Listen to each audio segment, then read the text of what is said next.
آج ہم فارسی ادب کے اس ابتدائی دور کی طرف چلتے ہیں جب فارسی شاعری اپنی شناخت قائم کر رہی تھی اور چند ایسے شاعر سامنے آ رہے تھے جن کے نام وقت کی گرد میں تقریباً گم ہو چکے ہیں۔ انہی گمگشتہ آوازوں میں سے ایک نام ہے بسام کرد، ایک ایسا شاعر جس کے بارے میں تاریخ ہمیں بہت کم بتاتی ہے، مگر اتنا ضرور کہتی ہے کہ وہ فارسی شاعری کے ابتدائی دور سے تعلق رکھتا تھا، جب فارسی ادب ایک نئے دور میں داخل ہو رہا تھا۔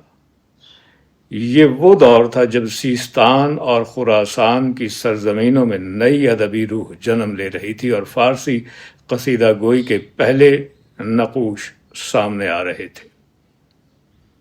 بسام کرد کا نام بھی انہی ابتدائی شعراء میں شمار ہوتا ہے۔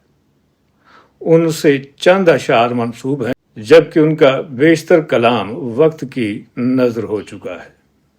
آج ہمارے پاس ان کی پوری ادبی میراث میں صرف چند اشعار باقی ہیں، چند سطریں، مگر حیرت کی بات یہ ہے کہ یہی چند سطریں انہیں تاریخ ادب میں زندہ رکھے ہوئے ہیں۔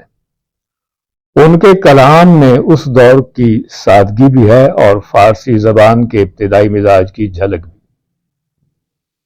ان کے اشعار میں اس دور کی سادگی، زبان کی ابتدائی ساخت اور اظہار کا ایک منفرد انداز جھلکتا ہے۔ بسام کرد کی ادبی میراث ہمیں یہ احساس ضرور دلاتی ہے کہ ادب میں ہمیشہ مقدار اہم نہیں ہوتی، کبھی کبھی چند محفوظ اشعار بھی کسی شاعر کا نام صدیوں تک زندہ رکھنے کے لیے کافی ہوتے ہیں۔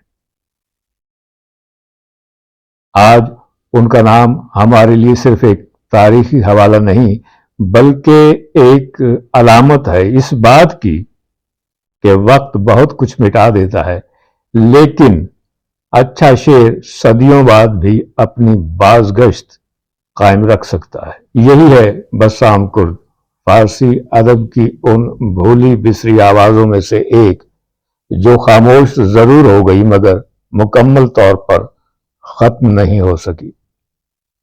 میں ہوں آغا جہانگیر بخاری۔ کل کسی اور فارسی شاعر کے حالات کے ساتھ حاضر ہوں گا، تب تک کے لیے خدا حافظ۔